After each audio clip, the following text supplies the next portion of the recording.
بسم الله الرحمن الرحيم. السلام عليكم ورحمة الله وبركاته.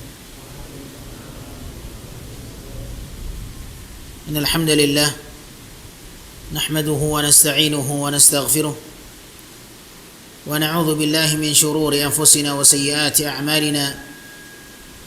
من يهده الله فلا مضل له ومن يضلله فلا هادي له.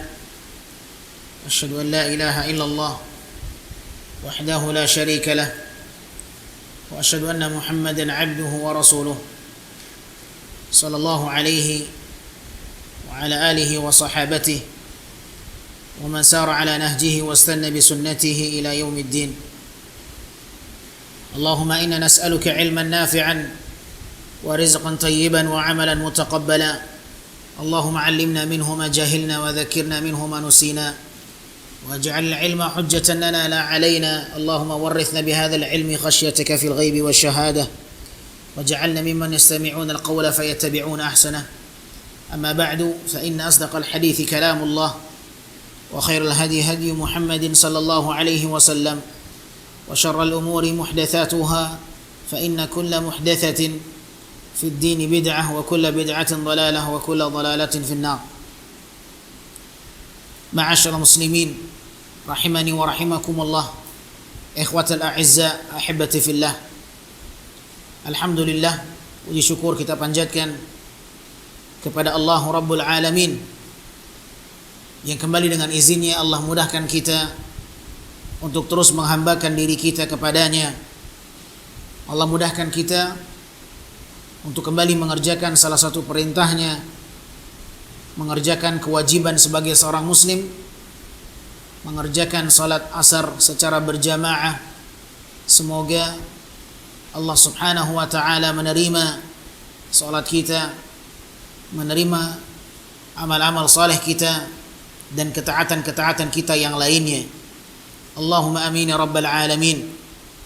Tak lupa kita berharap kepadanya semoga Allah senantiasa memudahkan kita untuk terus berjalan di atas hidayahnya, berjalan di atas jalannya yang lurus, dan kita berlindung kepadanya dari setiap jalan-jalan yang menjauhkan kita dari keridhaannya.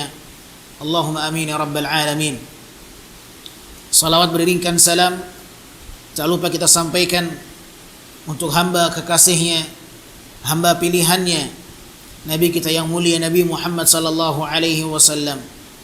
Allahumma salli ala Muhammadin وعلى آل محمد كما صليت على إبراهيم وعلى آل إبراهيم إنك حميد مجيد وبارك على محمد وعلى آل محمد كما باركت على إبراهيم وعلى آل إبراهيم إنك حميد مجيد. Kaum muslimin yang dimuliakan Allah, pada pembahasan kita di petang kali ini dibawakan oleh beliau dengan judul Asyirku wa Tarhibu Minhu. Syirik dan ancaman dari perbuatannya. Kesyirikan dan ancaman darinya. Kesyirikan, ma'asyal ahibbah,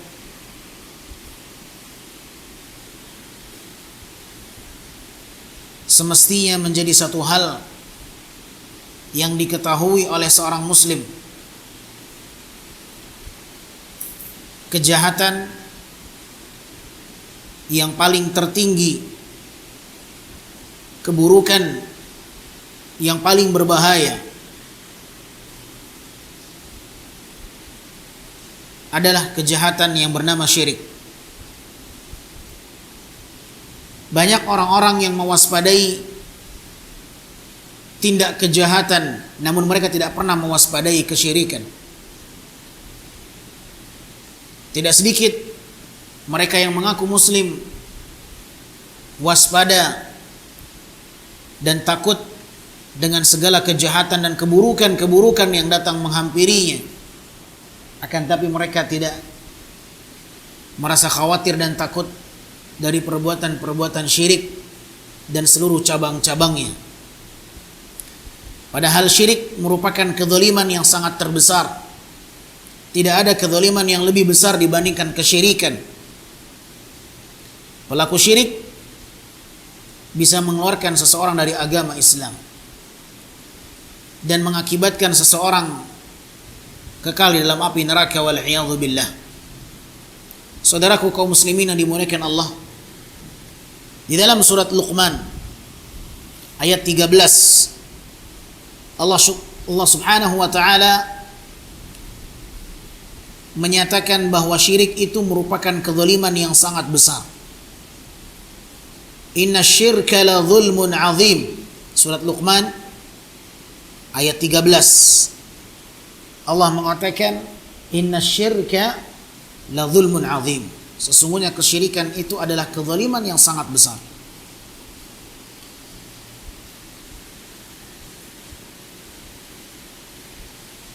Nabi sallallahu alaihi wasallam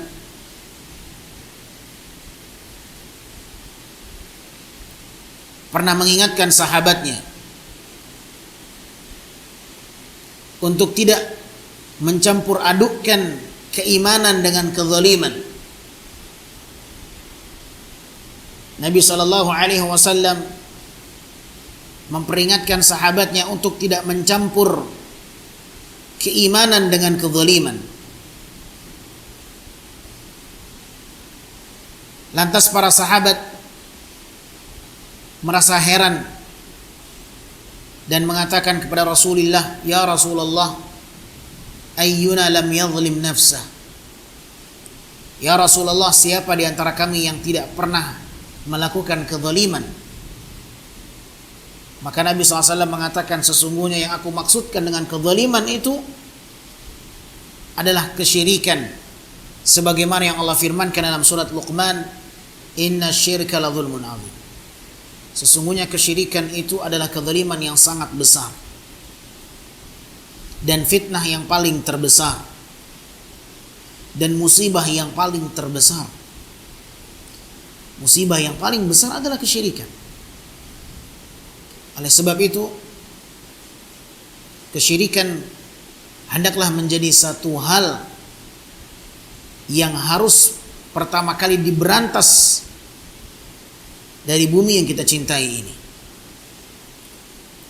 Karena kesyirikan keberadaannya akan mengundang kemurkaan Allah Subhanahu wa taala. Tidak ada satu negeri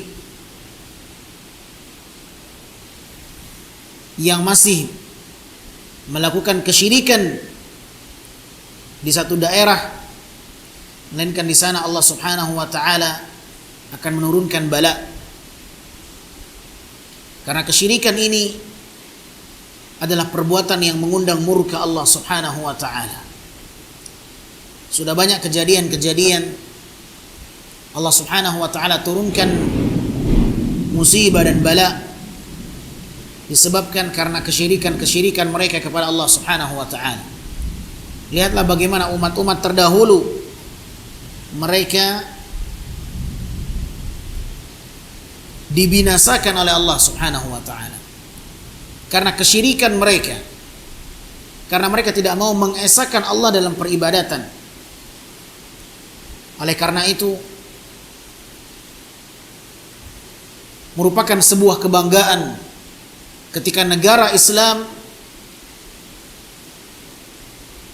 sangat memperhatikan kesyirikan yang harus diberantas. Negara Islam yang harus dibanggakan oleh kaum muslimin adalah negara Islam yang memberantas kesyirikan, dan itu adalah negara Saudi Arabia. Satu-satunya negara yang memiliki badan untuk memberantas kesyirikan. Mereka memiliki Badan Pemberantasan Kesyirikan, KPK. Namun tidak sama dengan KPK di Indonesia. KPK di Indonesia hanya memberantas korupsi, namun itu pun hanya sebatas nama dan simbol saja. Kenyataannya tidak. Betapa banyak di antara oknum-oknum yang sudah menjadi rahasia umum bahwa korupsi sejatinya tidak akan pernah diberantas sampai ke akar-akarnya, karena mereka sendirilah yang sejatinya melestarikan korupsi di bumi ini. Wal'iyadzubillah. Korupsi di negara kita seringkali dinobatkan sebagai kejahatan yang luar biasa, karena kejahatan korupsi akan merugikan banyak elemen-elemen masyarakat, di mana dia memanfaatkan kepentingan pribadinya dan mengorbankan kepentingan umum. Namun itu tidak seberapa dibandingkan dengan bahaya kesyirikan. Ahibati fillah. Sesungguhnya Nabi SAW tidak pernah mengkhawatirkan umatnya tertimpa dengan kemiskinan dan kefakiran. Nabi SAW tidak pernah mengkhawatirkan umatnya apabila mereka dilanda dengan kefakiran dan kemiskinan. Katakanlah korupsi menyebabkan banyak elemen-elemen masyarakat yang pada akhirnya mereka jatuh kemiskinan, yang mereka menyebabkan krisis karena banyaknya orang-orang yang korupsi. Namun ketahuilah saudaraku yang dimuliakan Allah, kemiskinan bukanlah satu hal yang dikhawatirkan oleh Nabi menimpa umatnya. Nabi SAW pernah mengatakan, wallahi mal faqru akhsha alaikum, demi Allah bukanlah kefakiran yang aku khawatirkan menimpa kalian, kata Nabi SAW. Demi Allah, bukanlah kefakiran yang aku khawatirkan menimpa kalian, kata Nabi SAW. Justru yang Nabi khawatirkan adalah ketika manusia jatuh kepada kesyirikan, ma'asyarul muslimin demi Allah. Sehingga tidak ada seorang pun Nabi, tidak ada seorang pun Rasul, melainkan misi mereka memperingatkan manusia dari bahaya-bahaya syirik. Tidak pernah mereka mengkhawatirkan umatnya apabila mereka jatuh miskin, tidak. Tapi mereka mengkhawatirkan apabila umatnya terjatuh kepada kesyirikan. Oleh sebab itulah tidak ada seorang pun Rasul yang diutus oleh Allah untuk berdakwah kepada kaumnya, melainkan yang pertama kali mereka peringatkan adalah bahaya kesyirikan. Melihat bahayanya yang sangat-sangat membuat seseorang itu akan tertimpa dengan kebinasaan di dunia ataupun di akhirat. Oleh sebab itu Allah Subhanahu wa taala mengabadikan di dalam Al-Qur'anul Karim, inna syirka la dzulmun azim. Sesungguhnya kesyirikan itu adalah kezaliman yang sangat besar.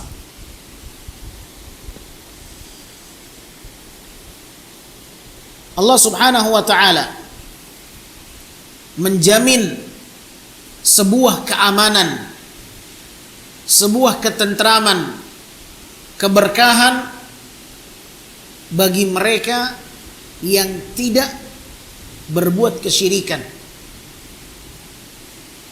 Kalau kita ingin dijamin oleh Allah keberkahan dan keamanan di negeri kita, maka kesyirikanlah yang harus hanguskan di bumi kita ini. Nabi SAW pernah mengatakan sebuah firman Allah dalam surat Al-An'am ayat 82. Surat Al-An'am ayat 82. Nabi SAW mengatakan satu firman Allah, alladzina amanu wa lam yalbisu imanahum bidzulmin ulaika lahumul amnu wa hum muhtadun. Kata Allah, orang-orang yang beriman dan tidak mencampur adukan keimanan mereka dengan kezaliman, ulaika lahumul amnu, merekalah orang-orang yang berhak untuk mendapatkan keamanan dari Allah, wahum muhtadun, dan merekalah orang-orang yang pantas untuk mendapatkan petunjuk dari Allah. Perhatikan baik-baik. Nabi SAW membawakan ayat ini di hadapan sahabat-sahabat. Alladzina amanu wa lam yalbisu imanahum bidzulmin. Orang-orang yang beriman dan tidak mencampur adukan keimanan mereka dengan kezaliman, merekalah orang-orang yang akan mendapatkan keamanan, stabilitas, dan merekalah orang-orang yang mendapatkan petunjuk. Mendengarkan ayat yang disampaikan oleh Nabi, maka para sahabat merasa berat, merasa tidak yakin mereka itu berhak untuk mendapatkan keamanan dari Allah.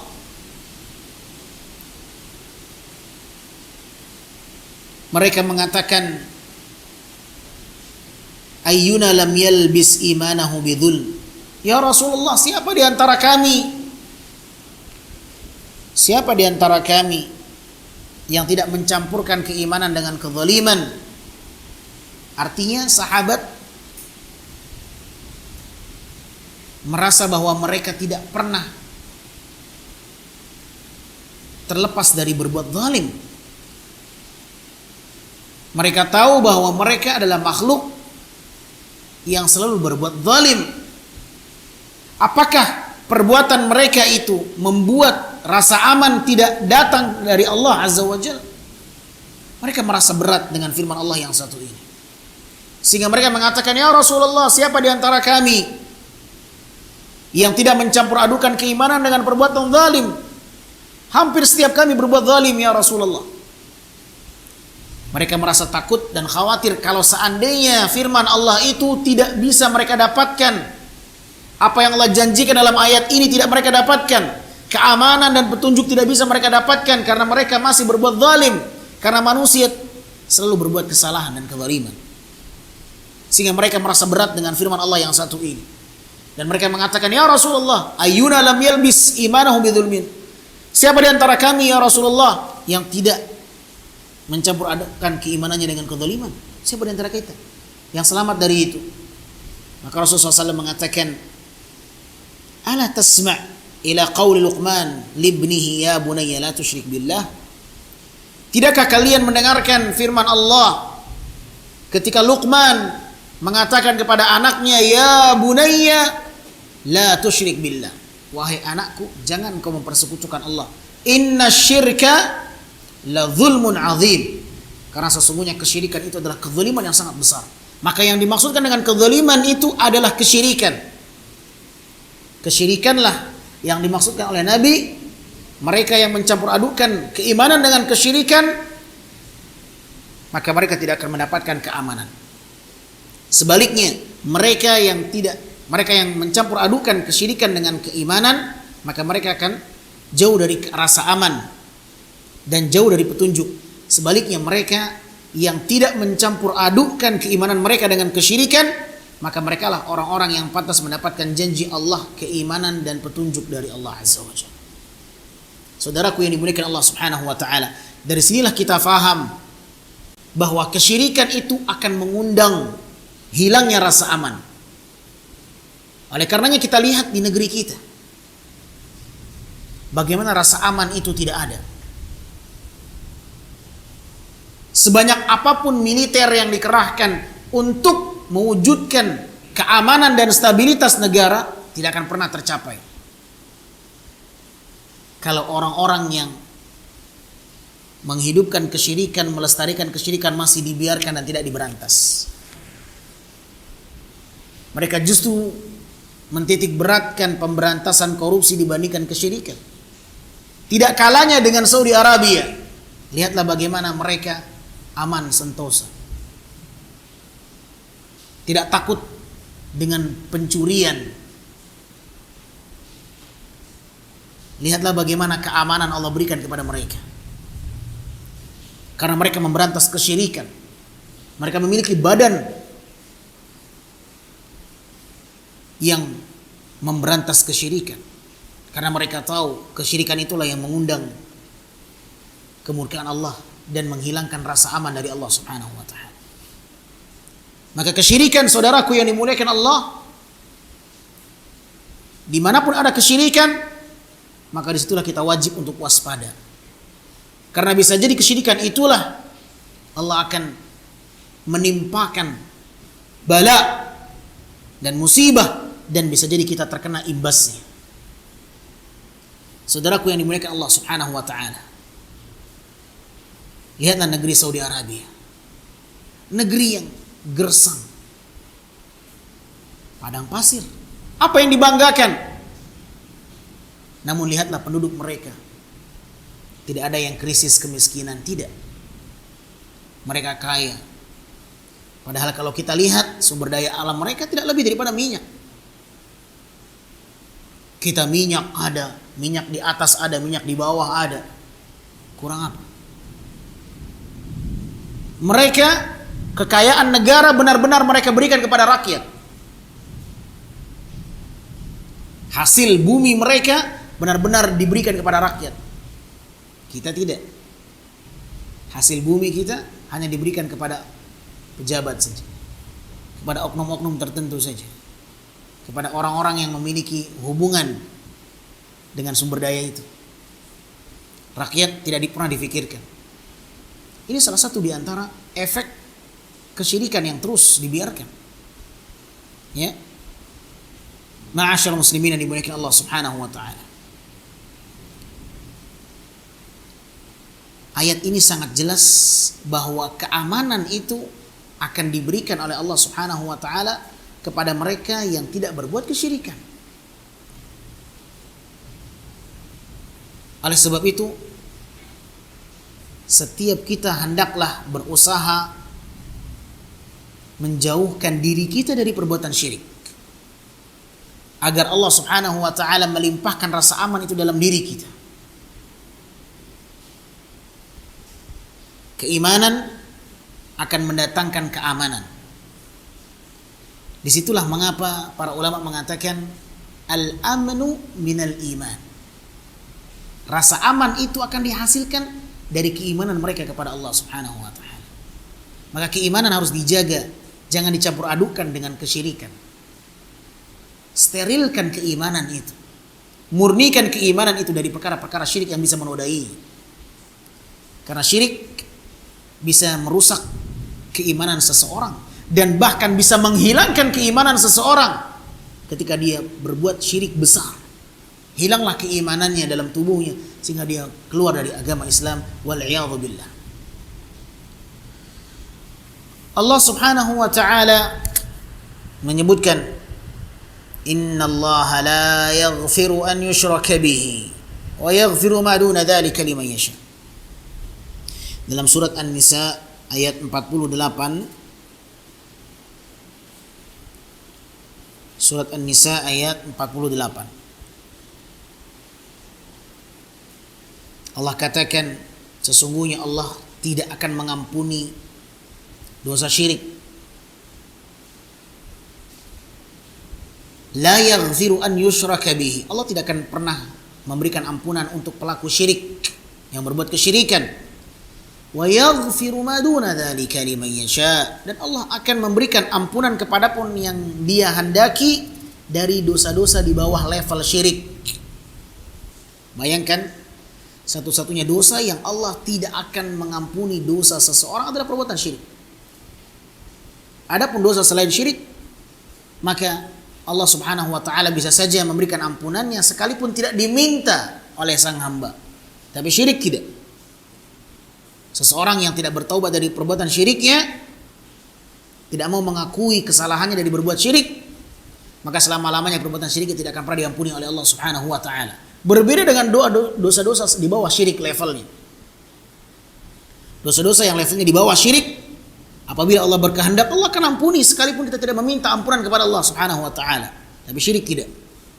Syirik, seseorang yang tidak pernah mengakui perbuatan syiriknya, dosanya, bertobat kepada Allah dari perbuatan syiriknya, maka dia tidak akan pernah diampuni oleh Allah Subhanahu wa taala. Ini perbedaan antara dosa syirik dengan dosa-dosa yang lain. Sehingga seseorang yang terjatuh kepada kesyirikan, maka hendaklah dia memperbaikinya dengan taubat kepada Allah Subhanahu wa taala. Di antara bahaya syirik, setelah kita mengetahui bahwa syirik dosa yang tidak diampuni oleh Allah Azza wa Jalla, syirik di antara bahayanya, dia bisa menggugurkan kebaikan-kebaikan kita. menghilangkan seluruh pahala-pahala kebaikan yang telah kita perbuat. Allah Subhanahu wa taala berfirman dalam surat Az-Zumar. Dalam surat Az-Zumar ayat 65. Allah berfirman, "Walaqad uhiya ilaika wa ilal ladzina min qablika la in asyrakta la yahbatanna 'amaluk wa la takunanna minal khasirin." Walaqad uhiya ilaika wa ilal ladzina min qablik, dan telah diwahyukan kepadamu wahai Muhammad, wa ilal ladzina min qablika, dan juga telah diwahyukan kepada sebelummu, la in asyrakta, apabila jikalau sekiranya engkau berbuat syirik, jatuh kepada perbuatan syirik, la yahbatanna amaluk, akan berguguran dan hilang, terhapus seluruh amal perbuatan kebaikanmu, wala takunanna minal khasirin, dan engkau akan menjadi orang yang paling merugi. Ini bahaya syirik. Bahaya syirik akan menghilangkan kebaikan-kebaikan yang telah kita kerjakan. Kita sholat, kita berbuat kebaikan, sedekah, puasa, dan kebaikan-kebaikan yang lain. Bedanya syirik besar dengan syirik kecil, kalau syirik kecil menghapuskan pahala dan kebaikan amal yang terjangkit syirik kecil dalam ibadah itu. Maka hilanglah ibadah, pahala dari ibadah itu. Ini kalau syirik kecil. Kalau syirik kecil menyebabkan hilangnya pahala dari ibadah yang dijangkiti kesyirikan kecil itu sendiri. Tapi kalau syirik besar, maka dia menghilangkan seluruh amalan saleh dan ibadah yang telah kita kerjakan. Kalau syirik kecil, dia hanya menghilangkan pahala dan kebaikan dari ibadah yang terjangkiti dari syirik kecilnya itu. Jadi kalau syirik besar, maka dia menghilangkan seluruh amal ibadah yang pernah kita kerjakan. Ini perbedaan antara syirik besar dengan syirik kecil. Dilihat dari sisi bahaya menghilangkan amal saleh yang telah mereka kerjakan. Bahaya kesyirikan dari menghilangkan kebaikan dan pahala yang telah mereka perbuat. Salat, ternyata di salatnya terjangkiti dengan kesyirikan kecil. Di salatnya dia berharap orang-orang melihat salat dia. Dia haji, dia ingin dibilang Pak Haji. Dia berpuasa Daud, ingin dibilang orang rajin puasa Daud. Ini syirik kecil. Syirik kecil. Dia berharap pujian manusia di balik ibadah. Tidak menyebabkan dia keluar dari agama Islam, akan tetapi menyebabkan hilangnya pahala dari ibadah yang mereka kerjakan.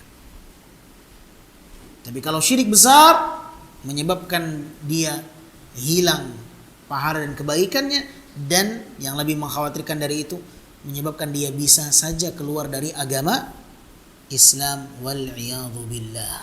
Apabila dia telah keluar dari agama Islam, maka dia akan kekal di dalam api neraka. Wal-'iyadhu billah, na'udzubillah min dzalik. Ini bahaya-bahaya syirik dan ancaman dari perbuatan syirik. Jabir bin Abdullah radhiyallahu anhu berkata, Rasulullah sallallahu alaihi wasallam bersabda, "Man laqiya Allah la yusyriku bihi syai'an dakhala al-jannah, wa man laqiyahu yusyrik bihi syai'an dakhala an-nar." Akhrajahu Muslim.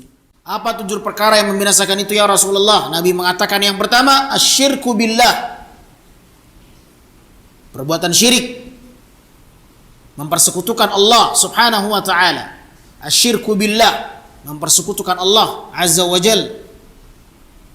Menjadikan sesuatu sebagai tandingan Allah azza wa jal. Mencintai sesuatu dan menyamakan kecintaannya kepada sesuatu tersebut dengan kecintaannya kepada Allah. Walladzina amanu asyaddu hubban lillah. Adapun orang-orang yang beriman, maka kecintaannya kepada Allah lebih dari segala apapun kecintaan dia kepada siapapun. Walladzina amanu asyaddu hubban lillah. Dan orang-orang yang beriman kepada Allah dia lebih cinta dibandingkan kepada yang lain. Namun orang-orang musyrik, mereka terjatuh kepada kesyirikan karena mereka mencintai Allah dan mencintai selain Allah dengan level yang sama.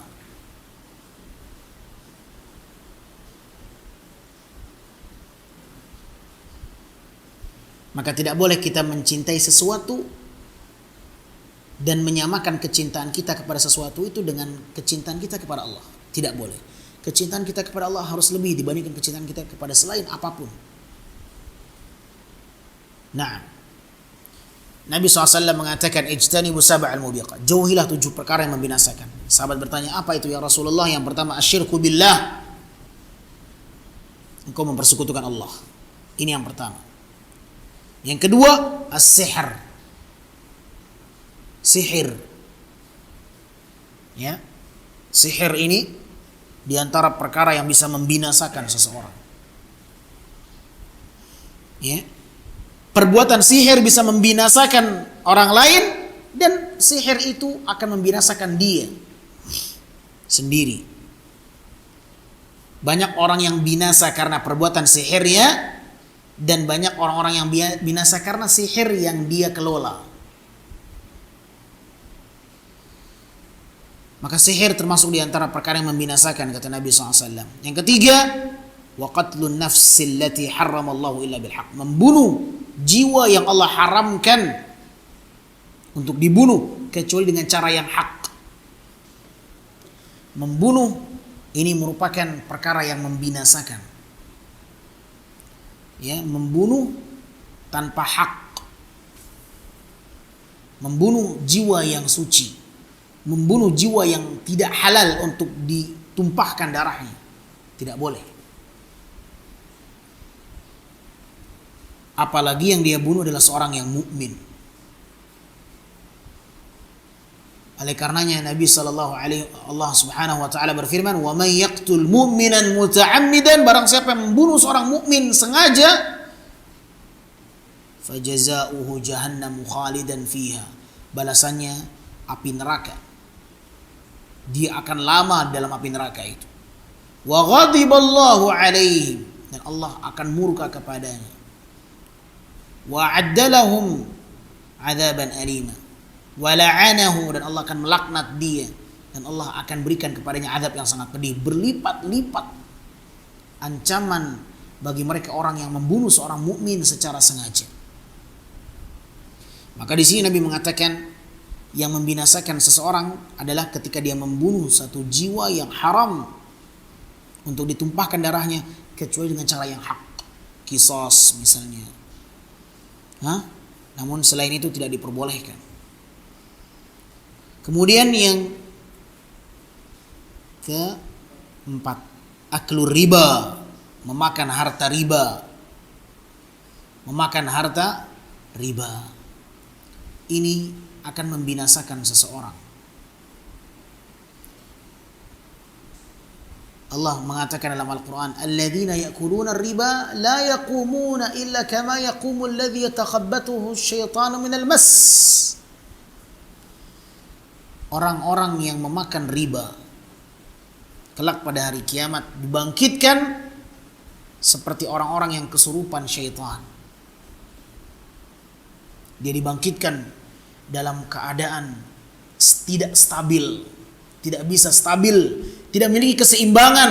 Dia dibangkitkan dalam keadaan sempoyongan, bagikan orang yang kesurupan syaitan. Alladzi yatakhabbathu syaitan. Ini ancaman bagi mereka orang yang makan riba.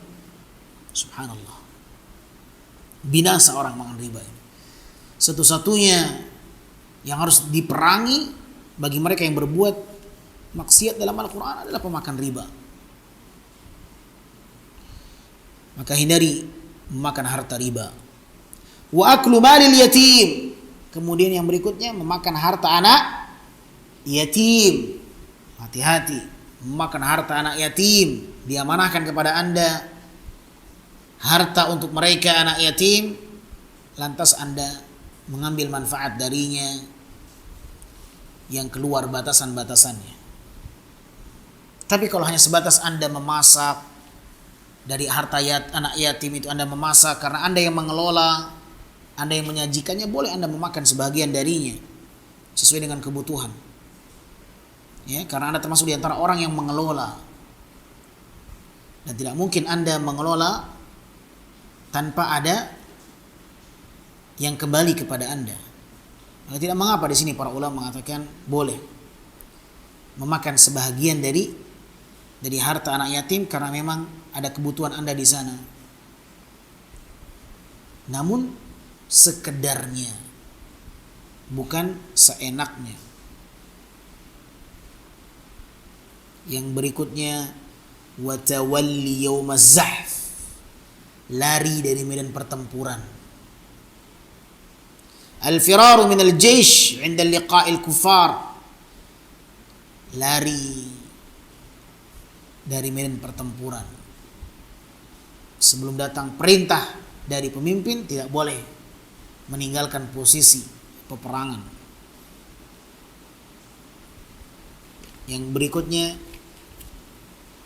wa qadhful muhsanatil mu'minatil ghafilat, menuduh seorang wanita mukmin berzina. Menuduh wanita yang mukminah, yang suci dengan tuduhan-tuduhan berzina, tuduhan-tuduhan yang hina. Maka ini semuanya adalah amalan yang dikatakan Nabi sebagai amalan yang akan membinasakan seseorang. Di antaranya syirik. Bahkan syirik menjadi peringkat teratas yang disebutkan oleh Nabi SAW. Perkara yang pertama yang Nabi sebutkan di antara hal-hal yang dapat membinasakan seseorang adalah syirik. Wal'iyadzubillah.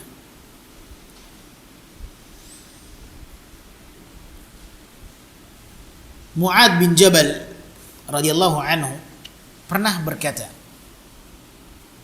kuntu radifan Nabi SAW ala himar, aku pernah dibonceng oleh Nabi menaiki seekor keledai. Aku pernah dibonceng bersama dengan Nabi menaiki seekor keledai, menunggangi seekor keledai. Maka Nabi mengatakan kepadaku, ya Mu'ad, atadri ma haqqullahi 'alal 'ibadi wa ma haqqul 'ibadi 'ala Allah? Tahukah engkau hak Allah dari hambanya dan hak hamba dari Allah? Maka Mu'ad menjawab, Allah dan Rasulnya yang lebih tahu. Nabi mengatakan haqqullahi 'alal 'ibad, hak Allah atas hambanya adalah seluruh peribadatan dan tidak mempersekutukan Allah. Hak Allah dari hambanya, Allah pantas untuk disembah dan tidak dipersekutukan dengan apapun. Itu hak Allah dari hambanya. Adapun hak seorang hamba dari Allah, Allah tidak akan mengadab siapapun yang tidak berbuat syirik kepadanya sedikit pun. Alla yu'adziba man la yusyriku bihi syai'a. Allah tidak akan mengadab siapapun yang tidak mempersekutukannya. Itulah hak Allah. Itulah hak hamba, afwan. Itulah hak seorang hamba. Adapun hak Allah, maka Allah berhak untuk diibadati seluruh peribadatan dan tidak dipersekutukan.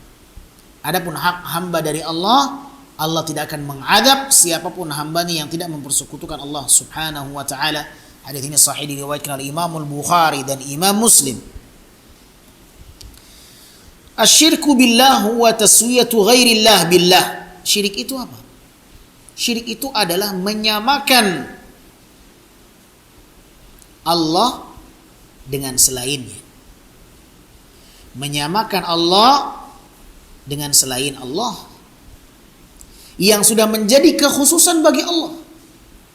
Itu syirik. Menyamakan Allah dengan selain Allah yang menjadi kekhususan Allah semata. Bukan lantas tatkala kita katakan Allah memiliki telinga, afwan, Allah memiliki tangan, Kita punya tangan berarti kita syirik dong ketika kita mengatakan Allah punya tangan. Tidak. Ya, tidak syirik. Tapi ketika kita mengatakan ada si fulan yang mengaku mengetahui ilmu ghaib, syirik. Kenapa? Karena mengetahui ilmu ghaib adalah kekhususan Allah Subhanahu wa taala. Itu sifat ketuhanan. Yang tidak ada manusia yang mengetahui ilmu ghaib kecuali dengan izin Allah Azza wa Jalla. Nah, ketika ada seorang dukun paranormal yang mengaku mengetahui ilmu ghaib, maka dia telah jatuh kepada kesyirikan dan kekufuran. Karena itu sifat kekhususan Allah Subhanahu wa taala. Mengetahui perkara ghaib adalah sifat ketuhanan. Makhluk tidak memiliki perkara yang mengetahui perkara yang ghaib. Ya. Aqbahudz dzunub, dan syirik adalah dosa yang paling jelek. Wa akbaruha 'al itlaq, dan dosa yang paling besar secara mutlak. La yaghfirullahu liman mata alaih. Allah tidak akan memberikan ampunan siapapun yang wafat dan mati membawa dosa syirik. Na'udzubillah min dzalik. Bal huwa khalidun mukhalladun finnar. Bahkan dia adalah penghuni yang kekal selama-lamanya di dalam api neraka. Li'idhami jurmihi fi haqqillah subhanahu wa ta'ala. Karena keberanian dia melakukan tindakan yang besar dari kejahatan, menyamakan hak Allah dengan hak selain Allah Subhanahu wa taala. Maka pelajaran yang bisa kita ambil dari pembahasan ini, ma'asyiral muslimin, yang pertama, bahaya syirik dan wajibnya menghindar dari perbuatan syirik. Pelajaran yang bisa kita ambil dari pembahasan kita ini adalah kesimpulannya, syirik adalah satu hal yang sangat berbahaya dan wajib bagi seorang muslim untuk menghindar dan menjauh dari perbuatan syirik. Itu wajib. Dan di antara upaya seseorang menghindari dirinya dari perbuatan syirik ada dengan belajar. Bagaimana seorang muslim tahu itu perbuatan syirik kalau tidak belajar? Sebagian orang mengatakan, oh saya tidak terjatuh kepada kesyirikan. Saya nggak nyembah patung, saya nggak nyembah berhala. Iya, tapi engkau masih mendatangi dukun dan masih meyakini kebenaran yang diucapkan oleh sang tukang dukun yang mengaku mengetahui ilmu gaib. Engkau mengaku tidak berbuat syirik, tapi engkau masih berbuat syirik. Engkau sholat, engkau berbuat kebajikan, ingin dilihat orang, syirik kecil. Maka wajib untuk menjauh dan menghindar dari perbuatan syirik. Wajib dengan cara belajar dan mengetahui cabang-cabang kesyirikan. Faedah yang berikutnya bahwa Allah Subhanahu wa taala tidak akan memberikan ampunan bagi mereka yang berbuat syirik illa bitaubatin minhu, kecuali ketika dia bertaubat dari perbuatan syiriknya. Falaysa ka ghairihi minadz dzunub. Dosa syirik tidak seperti dosa-dosa yang lain. Di mana dosa-dosa yang lain apabila Allah menghendaki, Allah ampuni dosa hambanya tanpa hambanya meminta ampunan dari Allah. Allah berhak untuk memberikan ampunan kepada hambanya yang berbuat dosa selain syirik, dan Allah berkehendak pula untuk mengadab hambanya kalau Allah menginginkannya.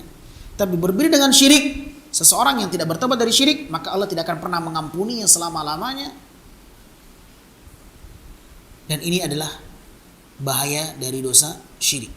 Allah tidak akan pernah mengampuni dosa hambanya kecuali dia yang bertaubat kepada Allah. Dia mengakui dosa perbuatan syirik itu kepada Allah Azza wa Jalla. Kemudian faedah yang selanjutnya, anna man mata 'ala syirki faqad habita wa batala 'amalu. Siapapun yang mati di atas kesyirikan, maka telah hilang dan terhapuslah seluruh amal kebaikannya dan batallah seluruh keimanan dalam dirinya, amal-amal saleh yang dia lakukan selama ini. Yang terakhir di antara faedah di pembahasan kita bahwasanya syirik sebab yang menyebabkan seseorang kekal di dalam api neraka. Wal'iyadzu billah. Sampai di sini pembahasan yang bisa kita sampaikan, mudah-mudahan bermanfaat. Sallallahu wasallam ala nabiyina Muhammadin wa ala alihi wasallam. Walhamdulillahirabbil alamin. Ada pertanyaan? Tidak ada? Subhanakallahumma wa bihamdika asyhadu an la ilaha illa anta astaghfiruka wa atubu ilaik. Wassalamu alaikum warahmatullahi wabarakatuh.